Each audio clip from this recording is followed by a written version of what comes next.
Bienvenue à toutes et à tous à cette demi-heure sur l'état du monde. Le tour est fait par un géopoliticien cher à notre cœur, Roberto De Primis, privilégié. D'habitude, il est à Bruxelles ou ne sais-je. Et aujourd'hui, il est dans nos bureaux du Cercle des dirigeants d'entreprise à Genève. Sois le bienvenu. Tu es chez Merci. toi. Merci à toutes et à tous de participer. Et sans tarder, la parole est à toi.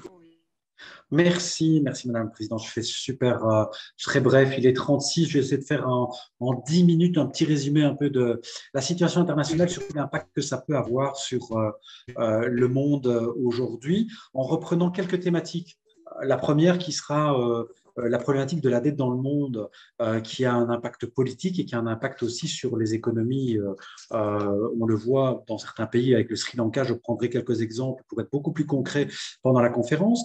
Je parlerai un peu d'Afrique, je parlerai d'Inde, je vous en ai parlé la semaine passée, des États-Unis et de leur stratégie dans l'Indo-Pacifique. Je reviendrai aussi sur les questions liées aux armes aux États-Unis, parce que vous avez vu quand même cette tuerie qui a tué quasiment 20 personnes, si mon mémoire est bonne, entre étudiants et professeurs sur un campus au Texas.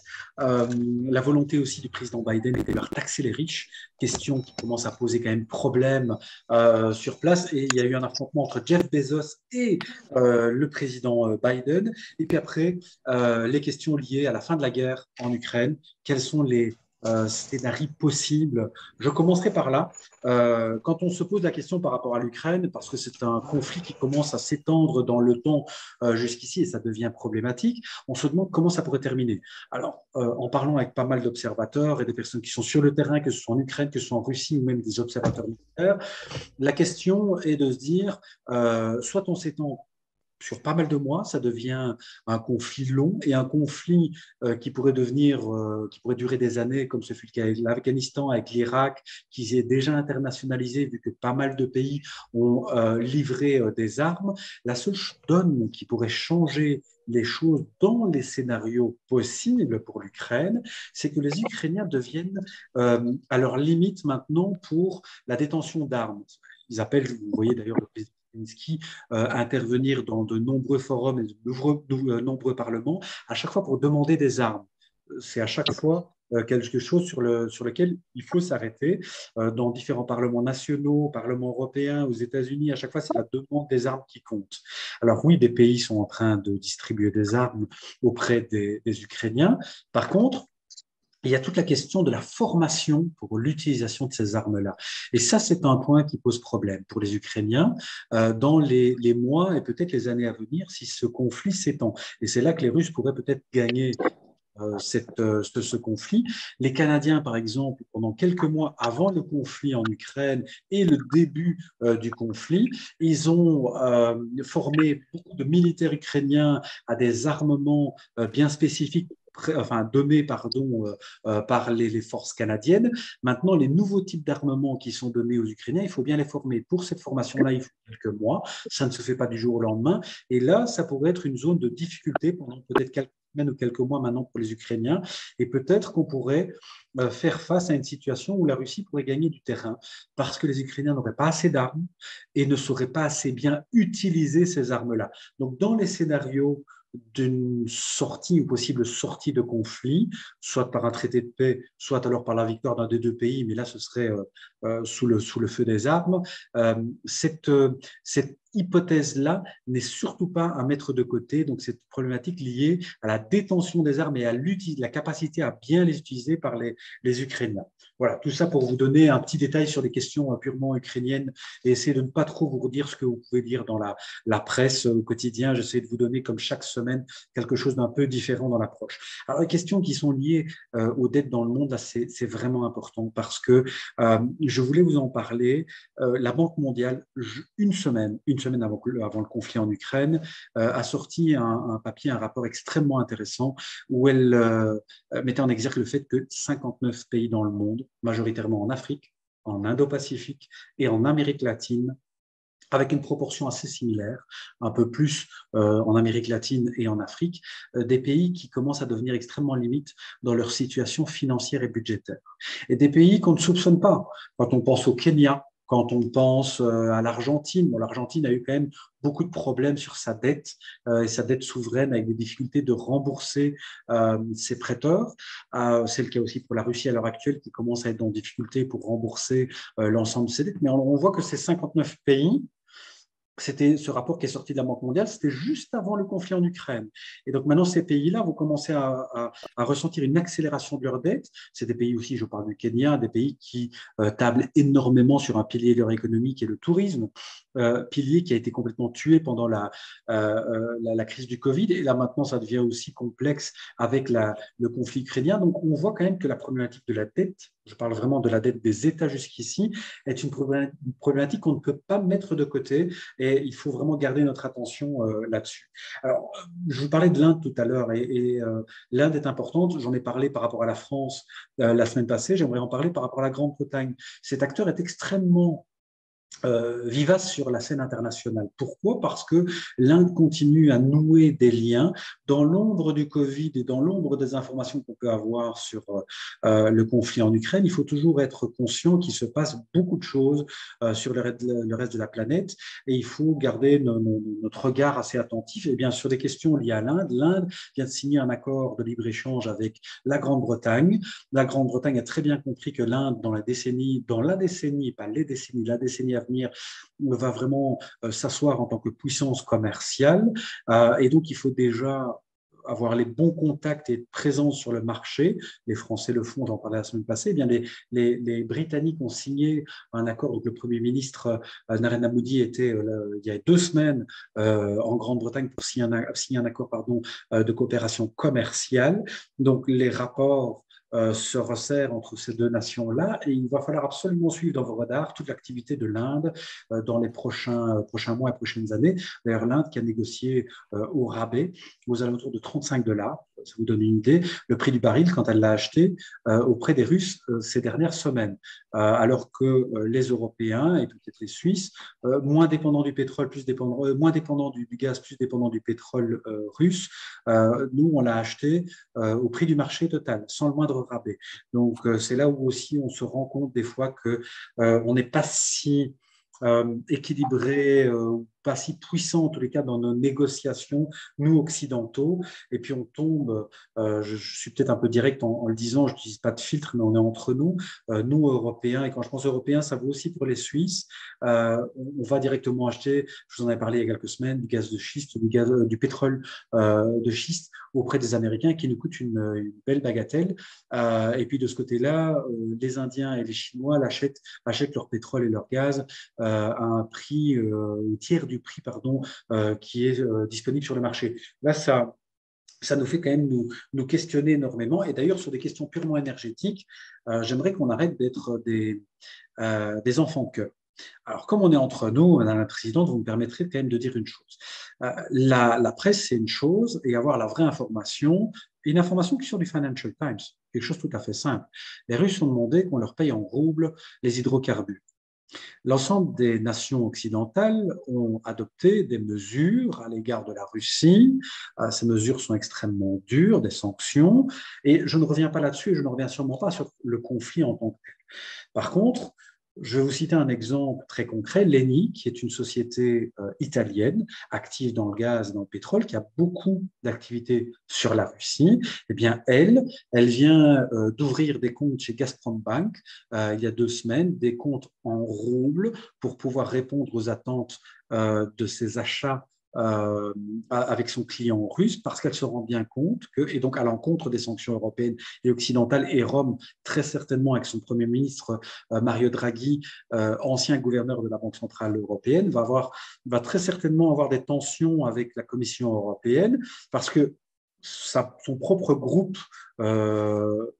de poids, donc l'ENI, va continuer à commercer avec la Russie avec des comptes ouverts chez Gazprom Bank en roubles parce qu'en fait, l'Italie n'est pas prête, elle a une dépendance quand même de 40% aux hydrocarbures russes, elle n'est pas prête de faire le switch pour cet hiver, à complètement passer vers d'autres approvisionnements venant d'autres pays, une énergie renouvelable.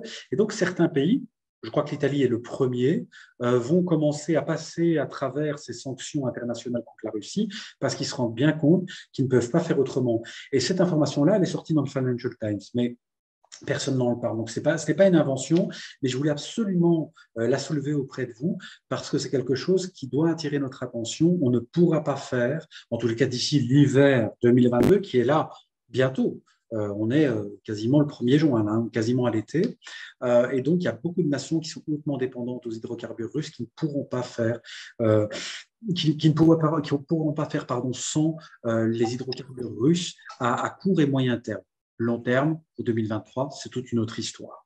Alors, je reviens sur un point, et puis je pourrais répondre à toutes les questions, bien sûr, après. Je reviens sur un point qui me semble vraiment important, juste une question liée aux États-Unis. D'abord, la taxation des riches. Et donc, c'est une volonté qui était évoquée par le président Biden, qui reçoit donc de taxer uniquement les riches au-dessus d'un certain montant.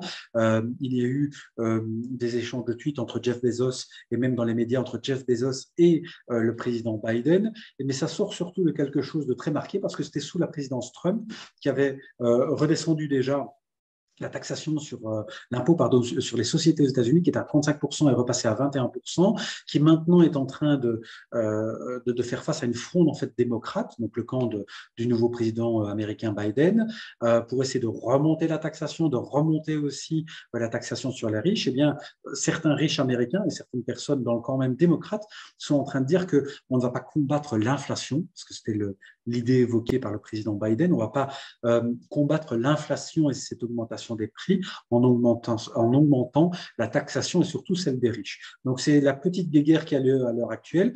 Et je dois vous avouer une chose, ce n'est pas un combat entre droite et gauche, parce que des personnes à gauche, donc dans le camp démocrate, ne sont pas vraiment d'accord avec ce positionnement du président Biden d'aller taxer beaucoup plus les riches. Donc c'est un dossier en cours, mais ce n'est pas un dossier qui va être très facile, une réforme fiscale qui ne va pas être très facile à faire passer dans le camp américain. Dernier point, et puis après je m'ouvrirai bien sûr à tout le monde pour les questions, la question liée aux armes. J'aimerais juste revenir là-dessus aux États-Unis, parce que souvent on se dit, mais à chaque fois, il y a une tuerie, là c'est quand même énormément de jeunes, énormément de familles qui sont endeuillées. Et on se pose la question, comment ça se fait qu'il y en a énormément et ça ne change pas? Alors, ça ne change pas aussi parce que ce n'est pas le président américain qui a les pleins pouvoirs. Il peut essayer d'imposer certaines législations, mais ce sont vraiment les gouverneurs dans chacun des États qui peuvent imposer des restrictions assez fortes sur la détention, sur l'utilisation, sur le check qui est fait mental et social sur la personne qui veut acheter des armes et qui veut acheter des munitions. Et puis, il faut savoir aussi une chose, c'est que sous la présidence Obama, il y avait eu un travail qui a été fait entre le FBI et la sécurité sociale américaine pour des personnes qui avaient des déficiences et des problèmes mentaux. Et ils avaient croisé en fait les données pour empêcher que ces personnes puissent acheter des armes. Ça a été cassé le premier jour où Donald Trump est arrivé au pouvoir. Et depuis lors, cette législation, Joe Biden est en train d'essayer de la faire revenir. C'est pas si simple. Il y a des freins parce qu'il y a un lobby aussi là derrière. Et il y a des démocrates aussi qui ne sont pas nécessairement pour, totalement en tous les cas, avoir des restrictions au niveau des armes parce que ça fait partie vraiment de l'ADN des Américains. Je vous donne un simple exemple. Mon ami d'enfance avec qui j'ai grandi en Belgique, qui est parti vivre aux États-Unis depuis 25 ans, lui n'était pas du tout arme et c'est rentré vraiment dans son ADN et il va dans un stand de tir, mais plus pour le plaisir. Et c'est quelque chose où c'est sa liberté, c'est son plaisir. Il n'a pas d'arme à la maison, mais c'est quelque chose qui est rentré vraiment dans son ADN lui aussi comme nouvel Américain. C'est quelque chose de nouveau, mais je ne crois pas en tous les cas que le discours politique permettra aux États-Unis de pouvoir vraiment arrêter ou diminuer la détention d'armes, surtout quand vous regardez que le Middle West américain, donc toute la partie centrale est beaucoup plus rurale aux États-Unis, et la région où il y a la plus forte concentration avec des personnes qui détiennent 4, 5 armes à feu, mais ce sont des personnes qui ont des hectares, qui doivent aussi se protéger contre peut-être des loups ou certains animaux pour protéger les pâturages. Donc, de ce côté-là, c'est toute une situation un peu particulière, mais ce n'est sûrement pas demain ou après-demain que la situation de la détention des armes à feu et surtout les tueries de masse qui peuvent avoir lieu dans des écoles ou autres s'arrêtera aux États-Unis. Voilà. Il est 11h50. Je ne veux pas parler plus. Je veux vraiment laisser les personnes pouvoir échanger avec moi et avec nous tous ensemble. Merci beaucoup, Roberto. Il me semble ne pas avoir entendu un mot sur la Chine. Oh, la Chine, elle continue son cheminement et ça continue son cheminement dans la parfaite lignée de l'Inde. Derrière vos 5, 6, 7 premières pages dans vos journaux que vous lisez ou les premières 20 minutes dans vos journaux télévisés, on vous parle très peu en fait de l'activité de l'Inde, de l'activité de la Chine, d'autres nations à travers la planète. La Chine, elle continue à être extrêmement présente dans la mer méridionale de Chine, donc toute la partie au sud en fait de la Chine et à l'est du Vietnam. Et là-bas, elle continue d'être présente militairement, elle fait des essais, elle essaye aussi de montrer ses muscles parce qu'elle a très peur que d'une manière, ce qui se passe avec l'Ukraine pourrait avoir un effet sur Taïwan, l'île au sud de son continent. Donc, la Chine continue à être extrêmement active, elle continue à investir énormément, elle continue à investir, on ne le dit pas souvent, bien plus que dans les voitures électriques, dans les voitures à hydrogène. Donc, il y a beaucoup de travail qui est fait. Donc, en fait, la Chine, elle est très, très active. Et au moins elle fait du bruit, au plus elle sera contente parce que quand on reparlera d'elle, elle est très contente qu'on ne parle pas d'elle, mais quand on reparlera d'elle, elle aura continué à avancer dans l'ombre. Euh, voilà, parce qu'en ce moment, entre la Chine et la Suisse, qui nous concerne un peu, il y a des accords qui avaient été négociés il y a quelques années, dont la Chine ne tient absolument pas compte et continue apparemment de taxer les produits suisses qui arrivent en Chine. Enfin, toutes ces choses sont quand même relativement inquiétantes au niveau du libre commerce quand on ne tient pas ces Dans, barrières. dans le cadre de la taxation, on est vraiment dans une phase extrêmement difficile, surtout quand on est comme la Suisse, on est dans une situation un peu désagréable, parce que quand l'Union européenne s'est retrouvée à 27 face à la Chine, étant un énorme marché de 500 millions d'habitants, à partir du moment où il y a une régulation européenne qui va mettre à mal les affaires chinoises, les Chinois se mettent à table.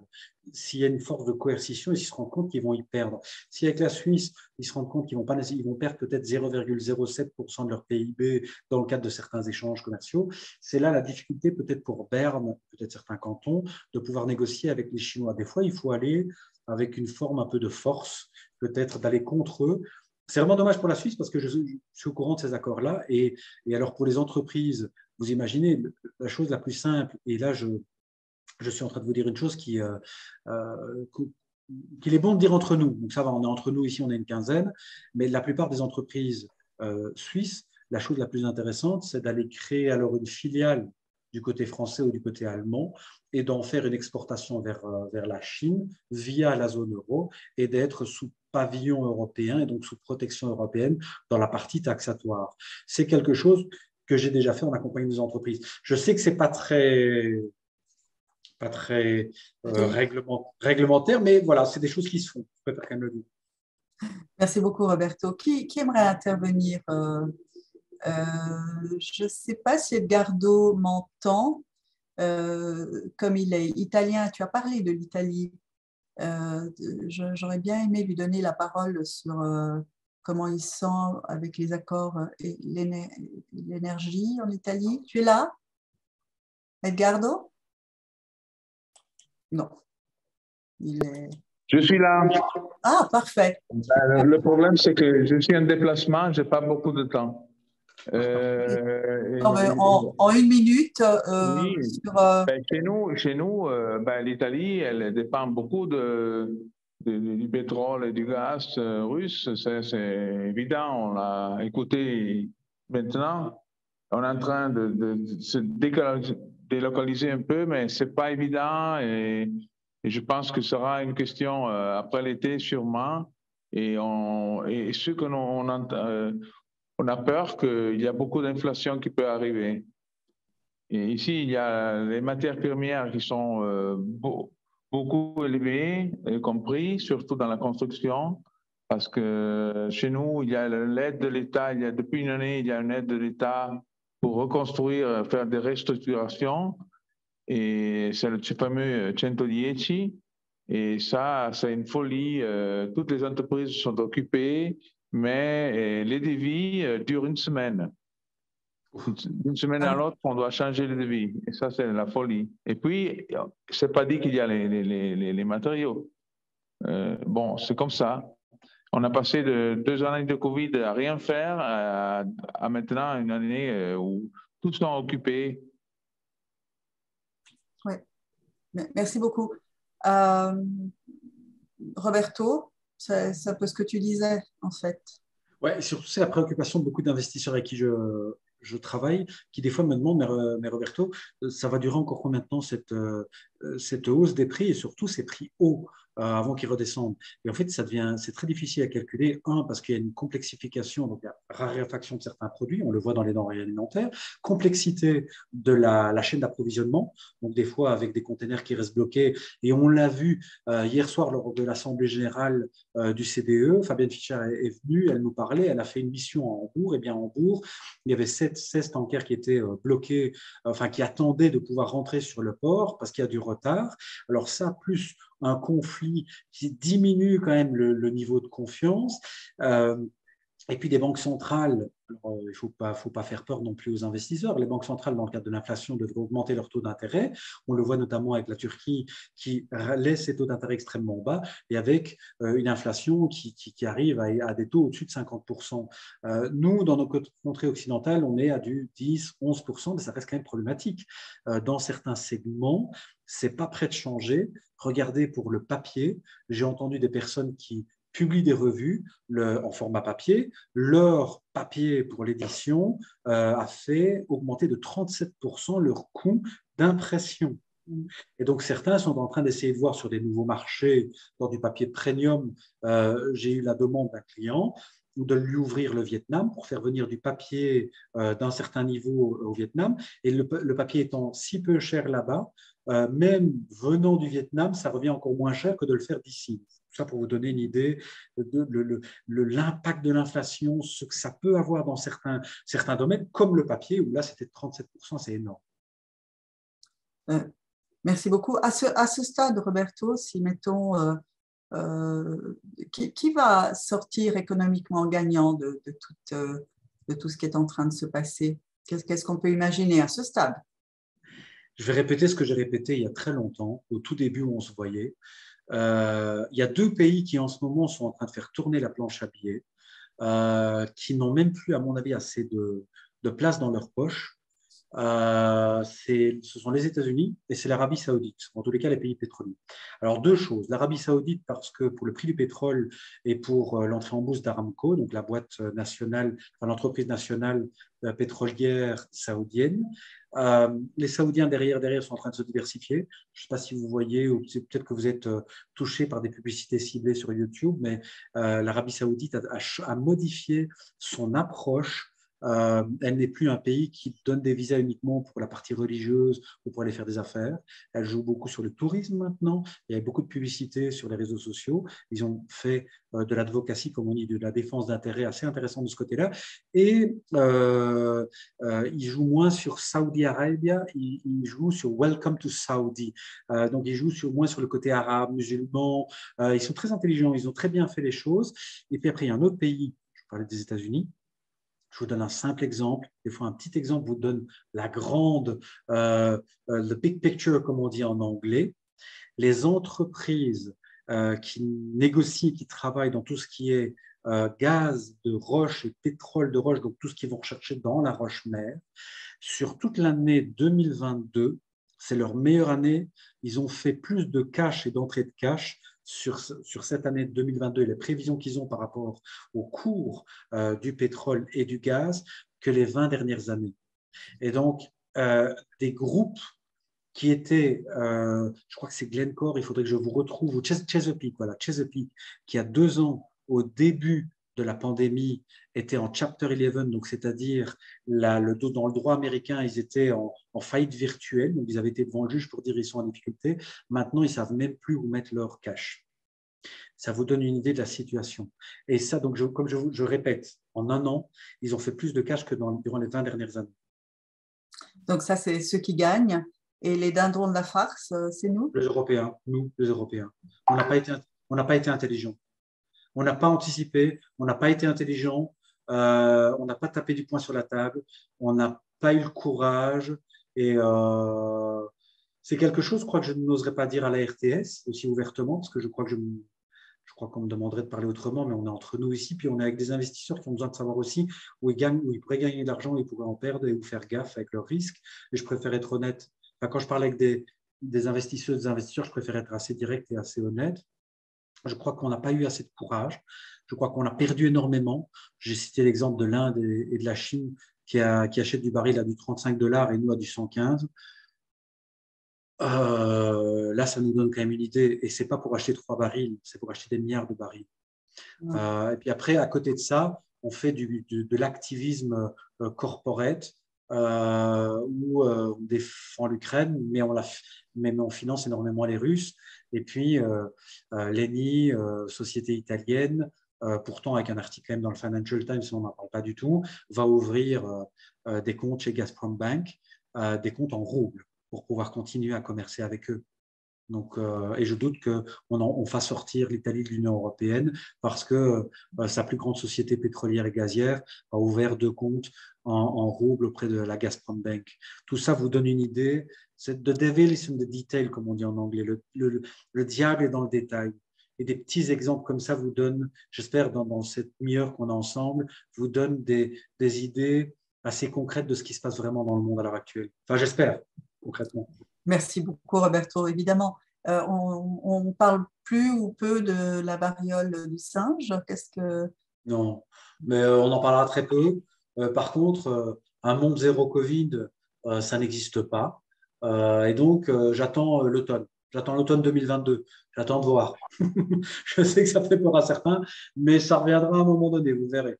Et ce n'est pas une question d'être pour ou contre ou quoi que ce soit, c'est simplement de manière cyclique, des fois des informations reviennent. Donc il faut arriver à prendre une certaine élévation en mode hélicoptère, comme on dit, donc d'essayer d'être un peu en élévation par rapport à la situation, d'être un peu moins en forme anxiogène et d'être un peu plus calme par rapport à ce qui se déroule.